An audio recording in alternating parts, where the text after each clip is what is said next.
TV.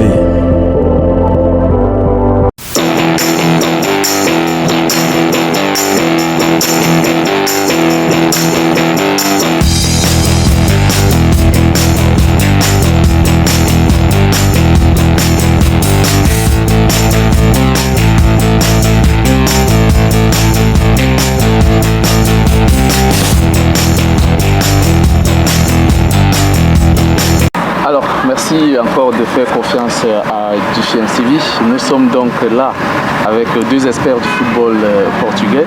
C'est des anciens footballeurs, bien sûr. À ma gauche, j'ai Thiago Silva Luis. C'est un ancien footballeur, aujourd'hui recruteur et président de U-Sport Academy du Portugal. Et à ma droite, j'ai Edgar Casero. Il est ancien footballeur également, ancien international portugais. Et aujourd'hui recruteur du côté de Clube Desportivo Sobrado. Alors, nous sommes là pour parler du football portugais, bien évidemment. On va développer toutes les actions, toutes les axes du football portugais avec eux. Parler du Portugal, parler des clubs portugais.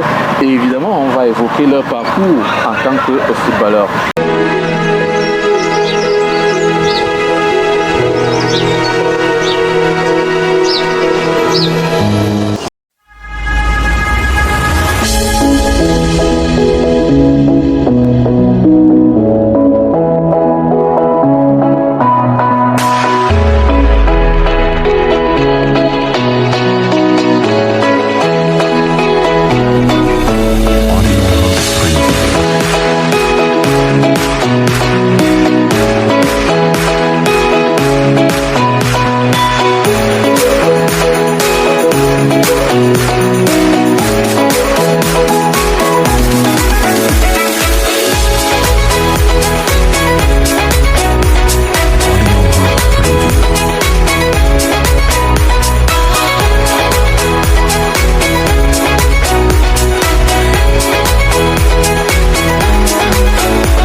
Love the chase and the hunt, and I set the pace when I'm running. I always take what I want and I always give it 100. Don't need a bank, no I'm funded.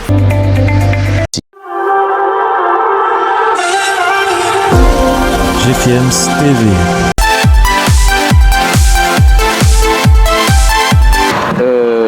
Bonsoir Thiago Silva. Bonsoir. Merci merci pour ce petit temps que vous nous accordez. Non, merci à vous. C'est tout très, très bien. Nous sommes fans de l'événement et toutes les choses sont bien. Nous sommes très contents. Merci. Edgar Casero, bonsoir. Bonsoir.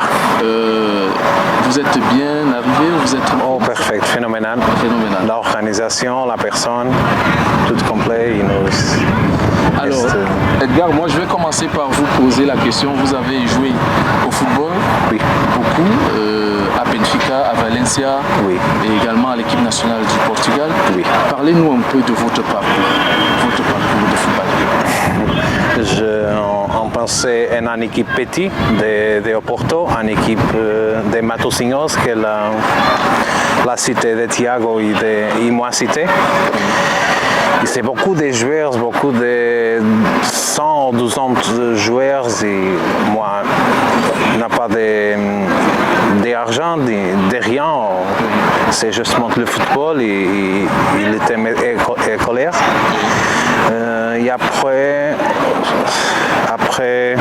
en fait, 4 ou 5 temporadas, session pour les Leões, qui sont en équipe de Matosinhos.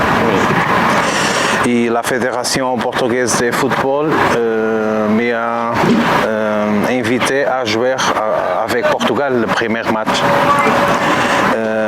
Après la première internationalisation, je jouais avec Simão Sabrosa, qui jouait en Benfica, en Barcelone et en l'Espagnol. Toute l'équipe de Portugal s'est intéressée et moi service. C'est très difficile, session pour session. Il existe beaucoup de joueurs bons en Portugal. Je marquais beaucoup de buts et l'équipe de Boa Vista, de Porto, de Guimarães, de Sporting et de Benfica s'intéressaient avec mon service. Parler avec moi Spurs et moi père chose le Benfica pour qu'il avait un centre de stage pour les joueurs avec alimentation, avec psychologue, avec médicaux, avec le plan scolaire. Il est beaucoup organisé le Benfica. Et je vais avec le Benfica à jouer. Initialement, les choses sont bonnes. Mes compagnons de Lisbonne m'ont reçu très bien. Et j'ai marqué beaucoup de buts. Et après, j'ai été en Benfica avec en position et tout va bien. Et moi, vie, tranquillement, avec l'école, avec le football, avec mes amis. Et on fait 4 sessions en Benfica. Et après, j'ai évolué comme joueur et terminé le contrat avec Benfica. Et le Valencia m'a contacté pour jouer en Valencia. Valencia a payé à moi et à moi Spurs. Beaucoup d'argent? Un bon contrat et beaucoup d'argent. Et après, moi, avec le Monaco, oui. Pour jouer, qui payait también beaucoup d'argent. Et moi, je choisis le Valencia. Oui. Moi, j'adore le Valencia comme club. Il y avait 2 opportunités, Valence, Monaco. Et Monaco, oui. Je firmais avec un empresario. Agent. Oui. Moi, firmais avec un agent espagnol, de David Villa. Et un autre agent m'a parlé avec Monaco, parce que moi, parlé avec Valencia et firmé avec Valencia. C'est très difficile. Parce qu'il y a beaucoup de bons joueurs au Portugal, donc c'est pas facile. En Portugal, toute la session avait beaucoup de bons joueurs. C'est très difficile. Tu es de titulaire de la sélection, il vient Duda, il vient un autre joueur, Ricardo Souza. Vous avez 10 bonnes arrières et c'est difficile vous maintenant. Après, je vais à Valencia et Valencia, c'est la session de Hector Cooper. Oui, Hector Cooper. Entre Hector Cooper et Valencia avait une super équipe. Et avec 18 années, c'est très bon joueur, mais c'est impossible de compétir avec Adrian Illier, Claudio Lopez. Et après, je voyage jouer en Cordoba, d'Espagne, Oui. et que c'est une très bonne équipe. Et après, jouer plus 12 années en Valencia et c'est très bon. J'ai adoré l'Espagne et toute l'Espagne. Après, je retournais à Portugal et économiquement, Portugal est une session fatale. Et est très mal Portugal. Toute l'équipe de première et de seconde division manquait l'argent et manquait les conditions. Il existe une économie de Portugal difficile. Oui. Et après, moi, terminé la carrière. Et votre expérience en équipe nationale du Portugal, Oui. vous pouvez nous dire un peu comment ça s'est passé? Je jouais jusqu'à sous 21 années, de 21 années et après je n'ai pas joué la première équipe de Portugal. Oui. Donc je vais me pencher vers vous, Thiago Silva. Thiago Silva, vous, dans nos échanges, vous m'avez dit que vous avez fait le Real de Madrid et l'équipe jeune. L'équipe B. L'équipe B. Oui, oui. Samuel Eto'o. Racontez-moi. Donc, quand j'arrive, c'est l'époque de 99-2000. Je viens d'une équipe de première division de Portugal, que c'est Académica de Coimbra. C'est une équipe très traditionnelle, très intéressante, avec une histoire fantastique au Portugal, parce que c'est une équipe d'étudiants universitaires. 80% de notre équipe c'est universitaire et nous sommes dans la première division. Après il y a la possibilité avec un agent qui m'a voulu jouer là-bas à l'Académica pour aller à Real Madrid. Et le même jour que j'arrive, arrive Nicolas Anelka. C'est dans le même jour, à l'aéroport. Oui. Et après, quand je suis dans l'équipe B, j'ai la félicité de connaître Samuel Eto'o parce qu'il est dans l'équipe. Oui. Quand vous arrivez, vous trouvez Samuel Eto'o déjà dans l'équipe? Quand j'arrive, Samuel Eto'o c'est dans l'équipe B, nous sommes dans le même édifice. Oui, même logement. Même logement. Et Jean Toshak, c'est l'entraîneur de la première équipe. Oui. Et Jean Toshak appelle beaucoup de fois Samuel Eto'o pour la première équipe, mais il s'entraîne beaucoup de fois avec nous aussi dans l'équipe B. Et c'est un plaisir. Parce que plus qu'un joueur, c'est un être humain fantastique. Oui, c'est une personne fantastique. Je me rappelle quand nous sommes dans le petit déjeuner, tous les jours il vient saluter toutes les personnes. Je pense qu'il déserve, mais c'est une chose que pour une bonne personne comme lui, je suis très content avec son carrière et avec sa vie. Ouais. Alors, Thiago, vous quittez le Real de Madrid. Est-ce que vous avez fait d'autres équipes? Est-ce que vous pouvez nous en parler? Oui, je fais un peu comme Edgar, je retourne à Portugal. Après, j'ai la chance de jouer à l'Angleterre, à Millwall. Oui. Et je reste, Millwall. L'attaquant c'est Tim Cahill, Australien. Oui. C'est une bonne expérience. Après, je viens pour Portugal. Et un peu comme Edgar. Oui. Après, je termine mon carrière à Portugal. Qu'est-ce qui te fait arrêter le football? Bon, mon personnellement, c'est parce que ma famille c'est d'origine Angola. Ah oui.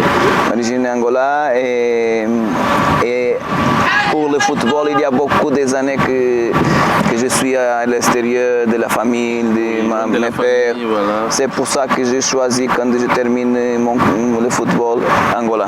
Je retourne à Angola et je passe le matin avec ma famille et c'est une décision personnelle. Une décision personnelle. Ouais. Alors, merci déjà pour cette petite expérience. Vous avez voté avec le milieu professionnel du football, Edgar et toi.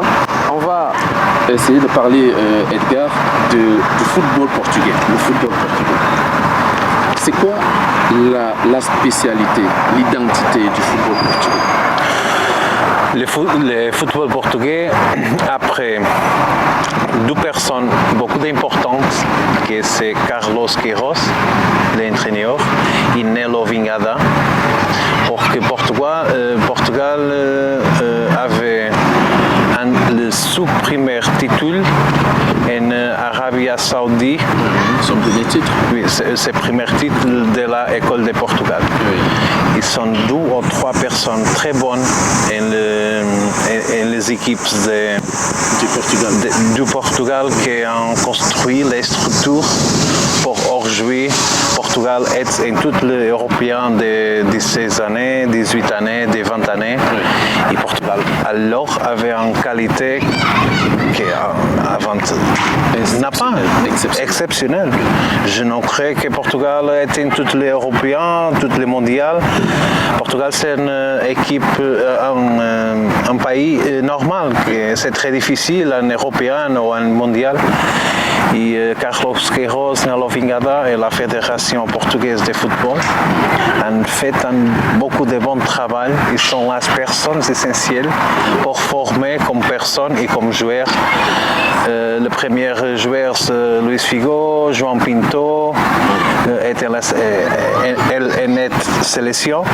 Et après, Portugal avait un mystique de Oporto, que c'est une équipe beaucoup importante et que sont les joueurs beaucoup comme personnalité d'équipe.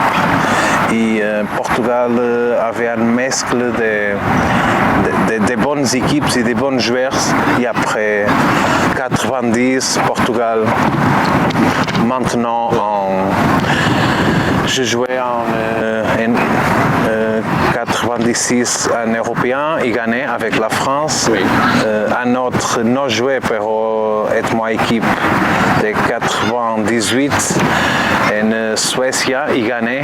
Et Portugal gagné européen Mondial aussi. Le mondial de 20 ans.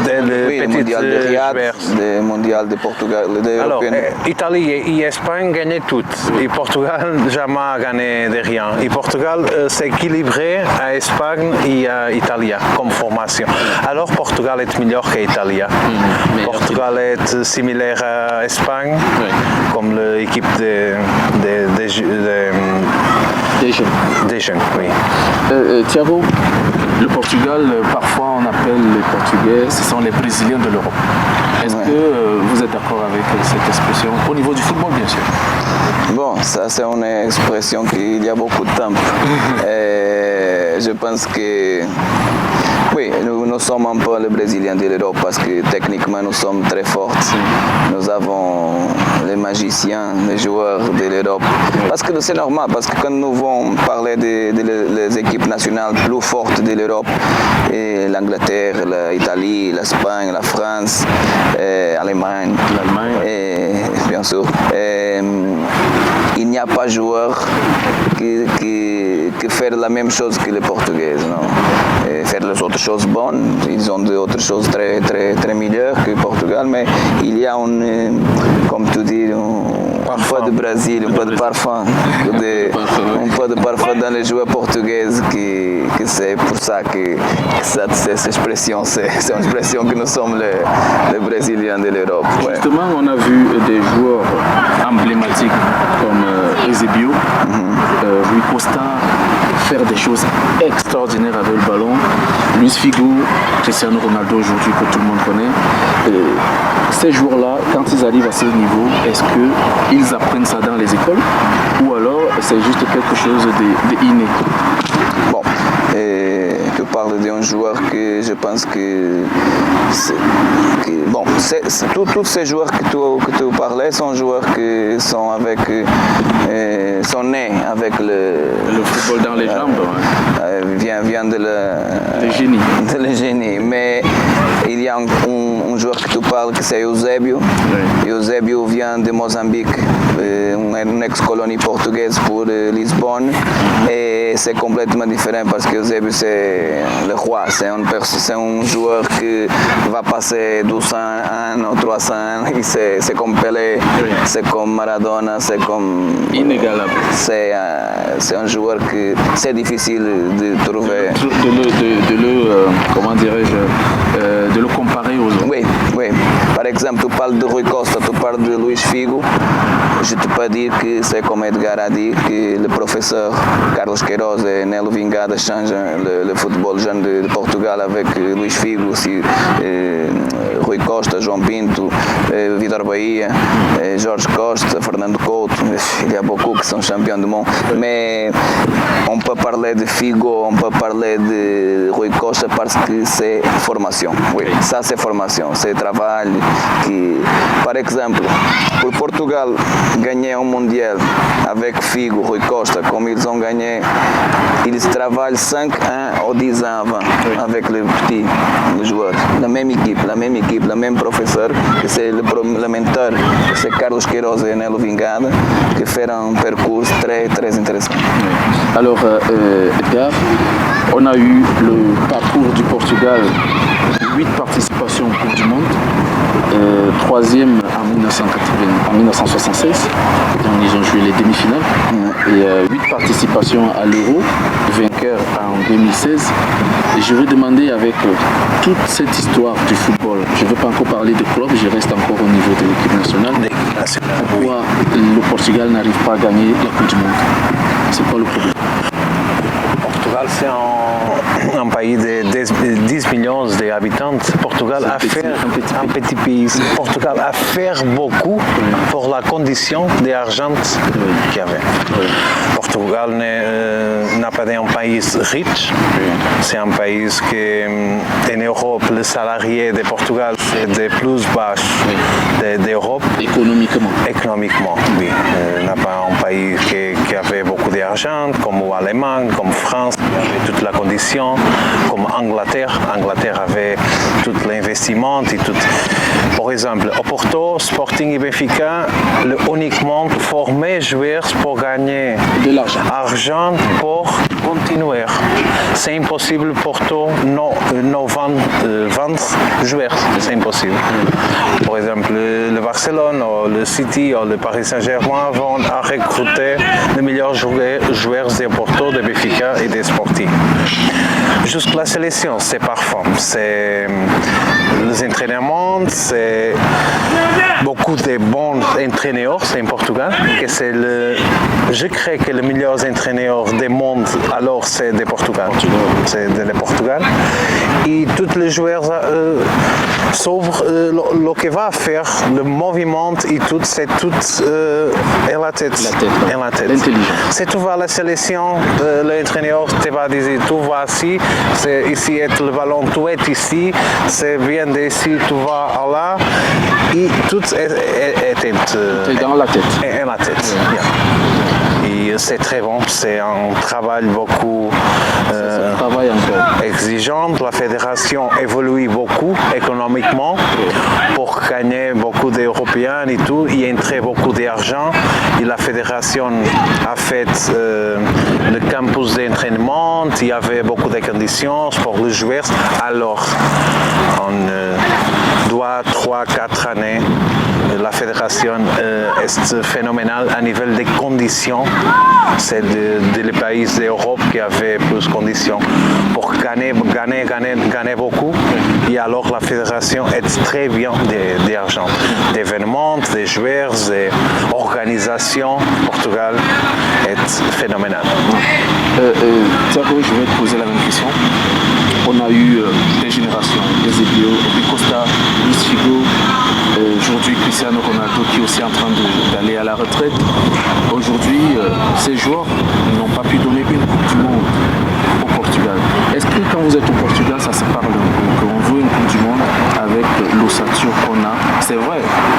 qu'un joueur ne peut pas donner une Coupe du Monde, c'est difficile, mais on peut aussi se dire en Afrique, par exemple, on sait que le Portugal c'est un vivier de joueurs, c'est une équipe qui mérite, n'est-ce pas, pouvoir décrocher une Coupe du Monde au monde.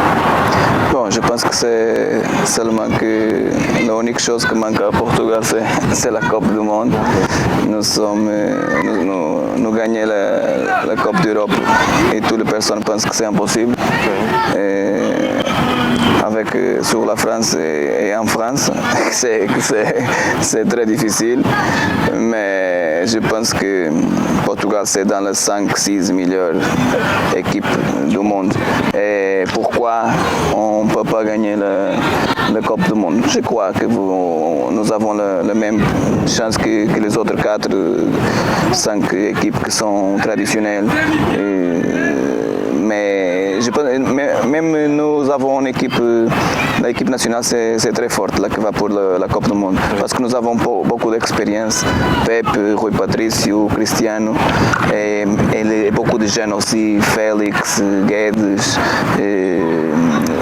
Bernardo Silva, Cancelo.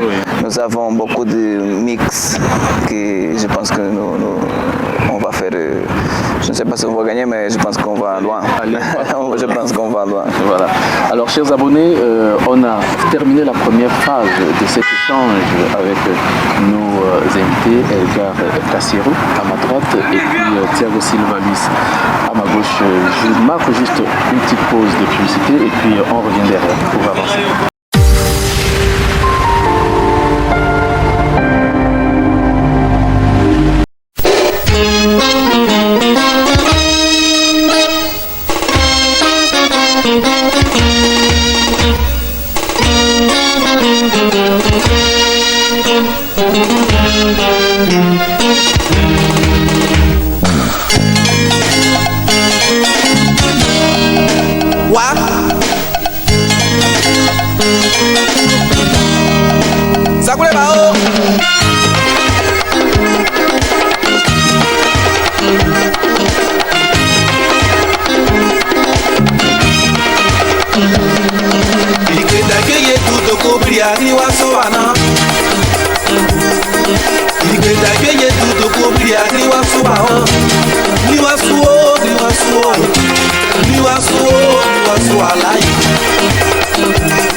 Je vous l'ai dit, nous sommes nous, démocratie n'est pas division. Je vous l'ai dit, nous sommes nous, démocratie n'est pas division. Un peuple divisé a toujours fait démocratie n'est pas tribalisme. De toute façon, nous sommes frères, démocratie n'est pas tribalisme. Voyez l'a dit ou voyez l'a dit, démocratie n'est pas la guerre. En se disant la vérité, mais démocratie n'est pas la guerre. Si tu es Sénifo, tu vas guérir. Si tu es Agni, tu vas Touro. Si tu es Takana, tu vas Atier. Si tu es Baoulé, tu vas péter. Nickel, tu vas t'aider, n'est qu'à obéir. Nickel, tu fouilles, n'est qu'à capouiller. Nickel, tu la cogne, n'est qu'à payer. Nickel, pété, n'est qu'à pas oublier. En payer mon coquelayé, mon coquelayé, mon coquelayé. En payer mon coquelayé.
Thiebré.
Thiebré.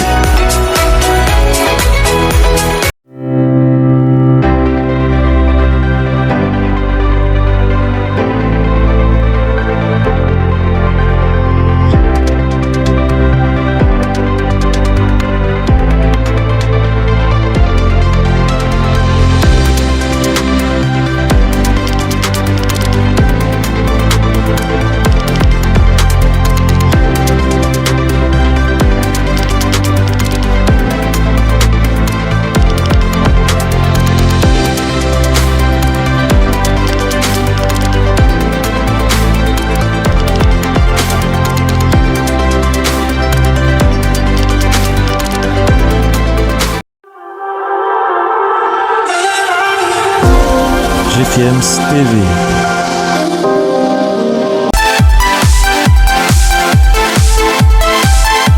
Merci donc pour de rester scotché pour suivre cet échange avec nos deux invités, spécialistes du football portugais, anciens footballeurs. Vous avez suivi leur parcours en début de ce programme. On va un peu parler des clubs portugais qui font qui sont parmi les meilleurs clubs du monde aujourd'hui. On parle du FC Porto, on parle de Benfica de Lisbonne, on parle du Sporting Club de Lisbonne, qui sont des clubs aujourd'hui qu'on ne présente plus. Mais moi, je vais me pencher d'abord vers Edgar. Lorsqu'on parle de Porto, Benfica, de Sporting Club, on sait qu'il y a une rivalité entre les trois clubs. Chaque année, c'est l'un des trois qui doit gagner le championnat. Toujours. Alors, c'est quoi la particularité? Pourquoi il n'y a que ces trois clubs-là et les autres sont loin derrière? Pourquoi il n'y a que ces trois clubs-là qui dominent le football portugais depuis ces années? C'est la culture portugaise. Portugal, c'est un pays qui vive beaucoup le football et la personne avait beaucoup de rivalités. Je visualisais le football normalement, c'est gagné au Porto, c'est gagné au Benfica, c'est gagné au Sporting. Pour moi, c'est bon. J'adore le Sporting de Lisbonne. Au Porto, jouer mieux que Sporting, pour moi, bien. Au Porto, jouer mieux. C'est la culture du pays, de l'intelligence. Alors, le football est à évoluer. Il y a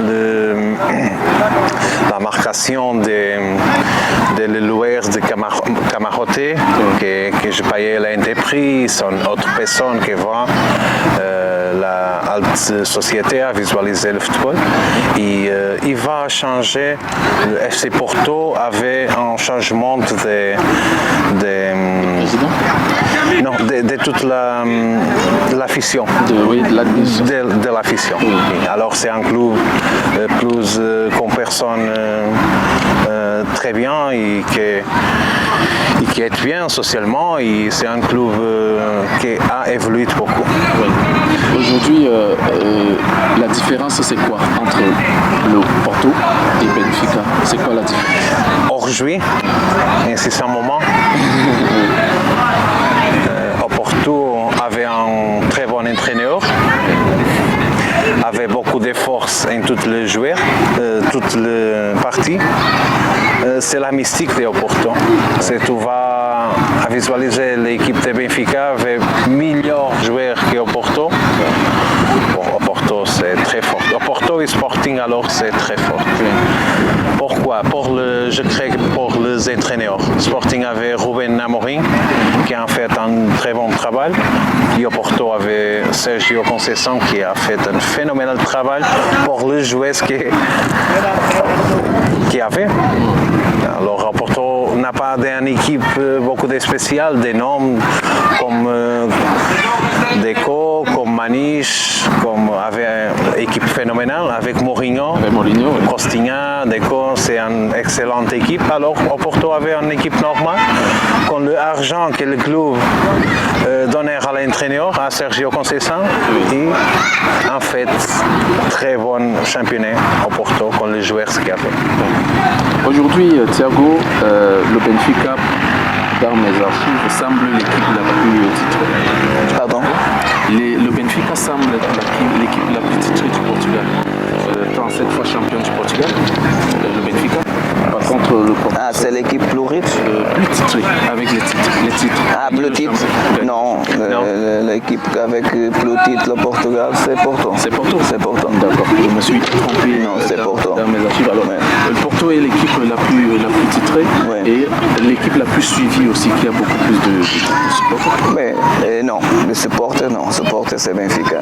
Parce que nous avons que localiser bien les choses. Porto, c'est une équipe qui est au nord. C'est dans la ville de Porto. C'est la deuxième ville du pays. La capitale, c'est Lisbonne.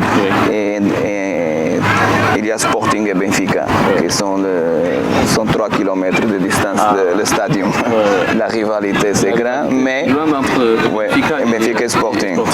Bon, le FC Porto commence à gagner en 1995. Avant ça, c'est seulement Benfica et Sporting, Benfica et Sporting. C'est pour ça que toutes les personnes parlent de Benfica et Sporting, mais les jeunes, notre génération, c'est différent parce que on a vu Porto gagner. Mais par exemple, la génération de mon père, c'est complètement différent. Seulement voir Benfica et Sporting. Je ne te pas dire que Porto, c'est un nouvel club. C'est un club qui gagnait beaucoup dans les dernières 23-30 années à Portugal. Gagnait plus que les autres, c'est pour ça que maintenant, c'est l'équipe avec plus de titres. Parce que dans les derniers 30 ans, Porto gagnait beaucoup. À l'intérieur, à la championnat national, et pour l'Europe et pour le monde. Ouais. Alors, on a vu quand même José Mourinho remporter la Ligue des Champions avec Porto, avec pas trop de grands joueurs. C'était quoi le secret? Est-ce que c'était un discours qu'il a amené, ou alors c'était la qualité de travail qu'il a amené? Parce que c'est un peu du tout, mais dans cette année que Porto est champion d'Europe, il y a une conjoncture de choses que c'est difficile, que Porto va être champion une autre fois, c'est très difficile. Maintenant, par exemple, c'est complètement difficile, impossible, je dis, une équipe portugaise de gagner en Champions League. Pourquoi c'est difficile. Parce que nous parlons de l'argent complètement différent. Par exemple, tu vas voir Porto, c'est champion du Portugal avec joueurs en prêt de Arsenal, avec les jeunes de la formation.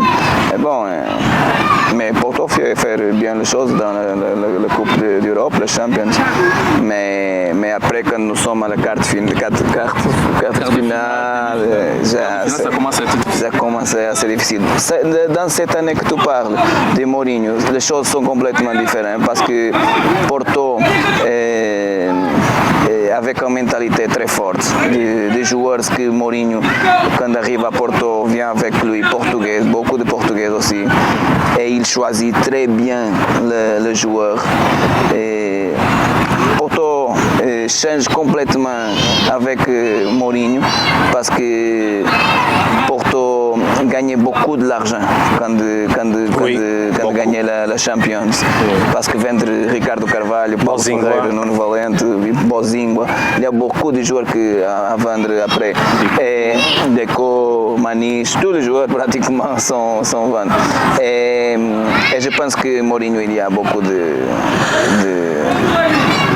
c'est un grand entraîneur et il mérite, c'est de Mourinho et de joueurs, mais je pense que la mentalité qu'il y a, il change le football portugais.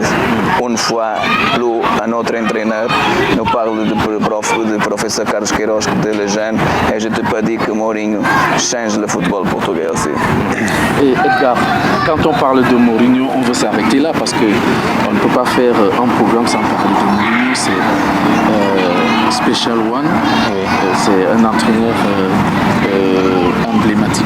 Aujourd'hui, l'un des meilleurs dans le monde. Dites-nous, vous qui êtes au Portugal et qui le connaissez mieux que nous, qu'est-ce qu'incarne la personne Mourinho? Pourquoi Mourinho a tant fait parler de lui dans le monde? Mourinho, en première, c'est en fait la université, c'est une personne qui a beaucoup d'expérience de sport, de courses, d'entraîneur. Il y avait beaucoup d'expérience jusqu'à partir de 18 années que son père s'est entraîneur et elle avait beaucoup de jouer des parties de tactique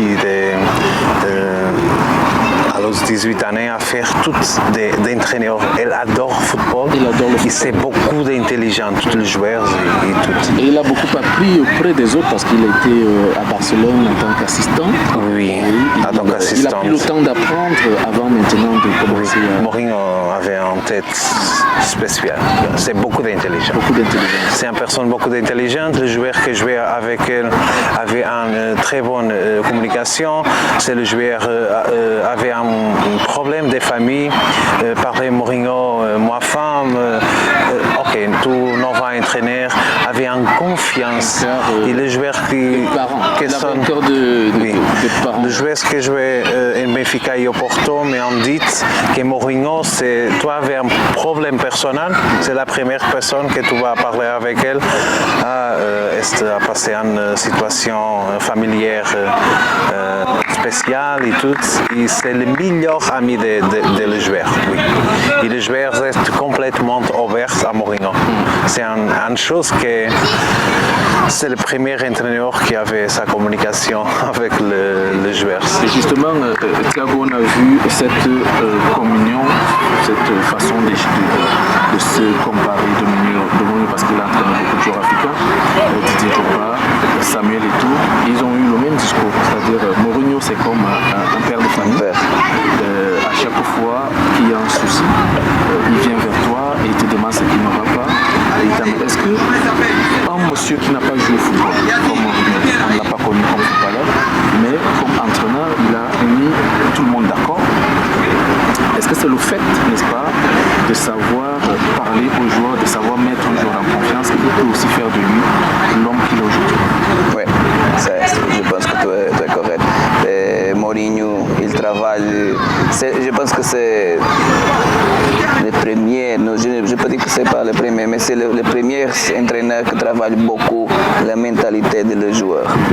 Et par exemple, s'il y a un joueur qu'il voit qu'il est fâché ou qu'il ne joue pas ou qu'il est moral, il fait complètement le reverse. Il dit tout va jouer. Et le joueur dit moi, je comprends. Et il fait ça quand on arrive à Porto. Quand on arrive à Porto, c'est troisième poste quand il arrive. Et Porto terminé à deuxième et Benfica gagné cette année qu'il arrive. Je ne vous coupe pas. Lors de à l'Inter, il a fait jouer Samuel Eto'o latéral. Ouais. Et tout le monde s'est posé des questions. Miguel Samuel Eto'o latéral. Ouais. Latéral. Mourinho a dit tu vas jouer latéral. Ouais. Et avec ça, tu peux voir qu'il a la communion de les joueurs avec lui, parce que c'est un autre entraîneur que Samuel Eto'o va dire moi latéral non. Mais tu peux voir que cette équipe a gagné à Bayern Munich et sont champions d'Europe. Oui. Et Bayern Munich c'est 3 fois plus meilleur que Inter. Okay. Pourquoi Inter gagne dans mon opinion? Parce qu'ils sont comme une famille. Un mystique. Et il y a choses qui, par exemple, ne changent pas. Par exemple, je sais que Didier Drogba et Mourinho, ils parlent tous les moments, tous les jours, toutes les semaines, je dis. Le football arrête, mais la famille, les personnes... Ça ne s'arrête pas. Oui, ça reste toujours. Ouais. Et aujourd'hui, on voit vraiment ce que ça donne. Edgar, on a parlé un peu du football portugais, on a parlé des personnes, mais je veux aussi attirer votre attention sur un joueur qui, moi, m'a beaucoup impressionné par son mental, sa force, son impact, et c'est Pepe, le central de Porto. Oui, capitaine aujourd'hui et qui a joué au Real de Madrid, qui aujourd'hui est rentré au Portugal à l'équipe de Porto. Dites-moi, qu'est-ce qui amène Pepe à être aujourd'hui, comme à son âge bien sûr, à rester au top à cet âge? À la trame d'oral. Pepe, c'est son naturalité, c'est beaucoup d'agressif quand il est à Portugal, il Maritimo. C'est un joueur qui, à moi, m'intéressait beaucoup. C'est un joueur beaucoup de Rassa. Rassa, c'est un François. Race. Il a le mystique, il a le nerf. Il est très nerveux. Oui. Très nerveux, oui. Agressif, nerveux. Après, en Real Madrid, je crois que Pepe a appris beaucoup avec Cristiano Ronaldo. Dans la règle de l'alimentation, dans la règle de tout que Cristiano a fait, Pepe, je crois que avait une vie beaucoup équilibrée avec son alimentation. Et j'ai remarqué qu'il protégeait beaucoup Cristiano Ronaldo. Il était toujours le protecteur de Cristiano. Alors, Haaland et Vinicius ont vu Cristiano Ronaldo. Et Cristiano Ronaldo, c'est une base de joueurs d'alimentation de la vie réglable. L'alcool, avoir une bonne alimentation, à faire le gymnasium.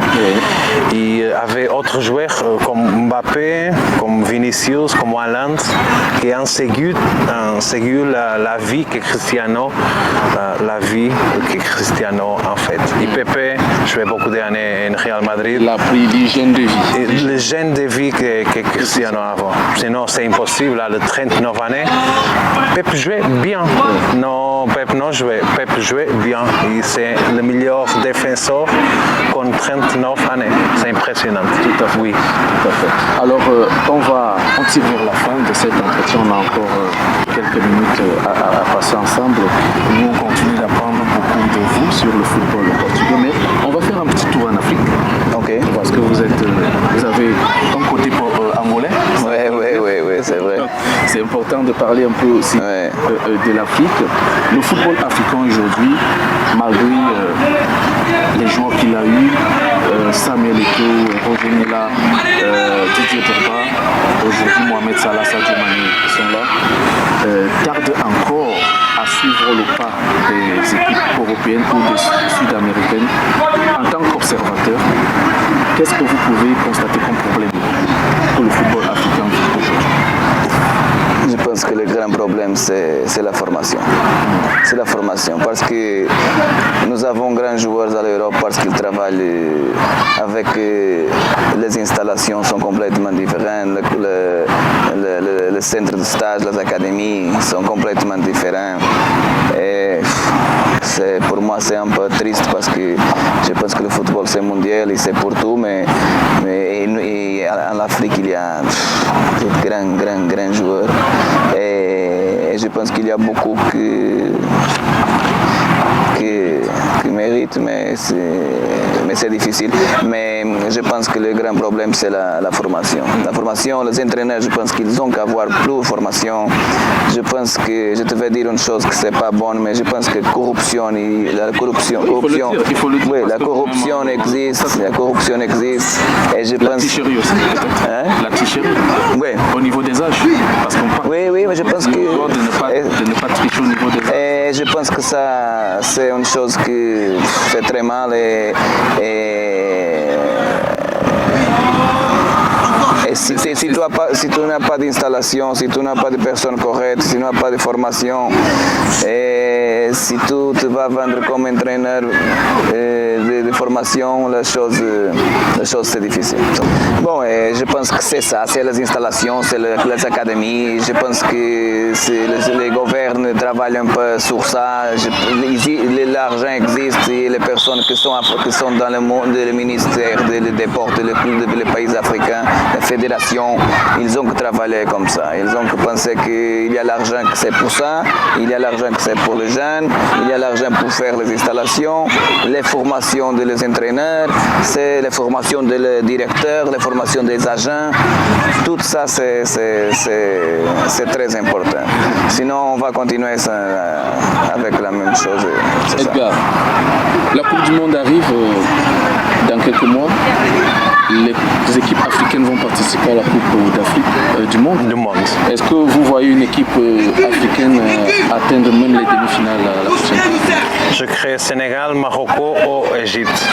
C'est la 3 meilleures équipes d'Afrique. Oui, c'est possible. Alors, je crée que c'est possible. Pour que Mohamed Salah joue à Liverpool, tous les joueurs africains jouent. L'Égypte n'est pas qualifié déjà. L'Égypte est éliminée. Ah, éliminé. Oui, il y a le Sénégal, il y a Ghana. le Ghana, le Cameroun et puis le Sénégal, la Tunisie. Ah, la Tunisie. Oui. Je crée Bon, vous avez parlé du Sénégal, du Sénégal. que vous voyez beaucoup plus. Aujourd'hui, quand même, vous avez... C'est difficile. Oui, c'est très difficile. Vous avez un œil sur le football africain et le footballeur africain. Beaucoup de footballeurs... Je voudrais quand même aborder un sujet. Est-ce que ça ne vous dérange pas de voir beaucoup de jeunes joueurs africains jouer pour l'équipe de France? Évidemment, France avait tous les meilleurs joueurs de la formation à jouer pour les équipes de France et pour la Fédération française de football. Guadeloupe, tous les pays de Togo, de Congo, toute la colonne française jouait en la France. C'est ça qui fait la force de la France. Oui, c'est ça que c'est la force de la France. Je connais Didier Deschamps et Angloma. Angloma, c'est une Française de Guadeloupe. Patrick Vieira jouait avec elle. Oui. Et elle m'a dit que c'est tous les joueurs, c'est des autres colonnes françaises.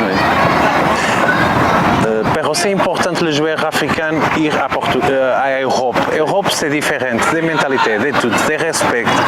Et la rue, c'est tu vas avec un chariot, tout le monde respecte une personne qui va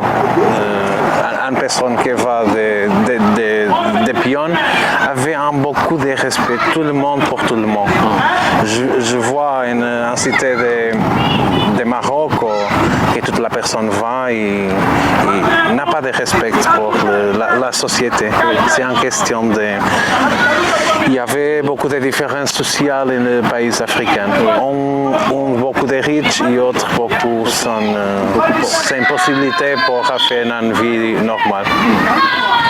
Alors, je pense que, sauf si tu avais un dernier mot, tu avais un dernier mot? Non, seulement pour te dire merci parce que c'est un plaisir de passer une semaine ici avec vous. Et une équipe fantastique, bonne personne. Et nous sommes ouverts et je te peux dire qu'on attend de vous à Porto, à Portugal, à votre équipe. Sont bienvenus à notre académie, à Youth Sport Academy à Porto. Et c'est un plaisir reçu à vous, à notre académie. Merci. Alors, on est donc arrivé. Tu avais un dernier mot, Edgar? Merci pour tout. Merci pour la cité, pour le campus et pour la personne qui était dans l'organisation, qui c'est très beaucoup sympathique avec moi et avec Thiago. Meilleur impossible. Ok, merci. Donc, on est arrivé au terme de cet échange. On avait donc Edgar Casero, c'est un ancien international portugais. Il a joué à Valence, il a joué à Benfica et à beaucoup d'autres clubs. Et puis, on avait aussi Thiago Silva Luis, lui aussi, il a fait son petit parcours de footballeur avec un passage dans des équipes jeunes du Real de Madrid. Il connaît d'ailleurs Samuel Eto'o avec lequel il a joué dans l'équipe B du Real de Madrid. Il a frotté beaucoup d'autres joueurs professionnels aujourd'hui. Ce sont des recruteurs. Ils ont leur propre structure de football. Youth Sport Academy du Portugal, c'est lui le président, le responsable. Et UB Desportivo Sobrado, il est là pour chercher encore des joueurs qui peuvent, n'est-ce pas, permettre d'être professionnels demain. Moi, je vous dis merci d'avoir tendu une oreille attentive à ce programme d'échange. Je vous retrouve prochainement. Portez-vous bien et à très vite.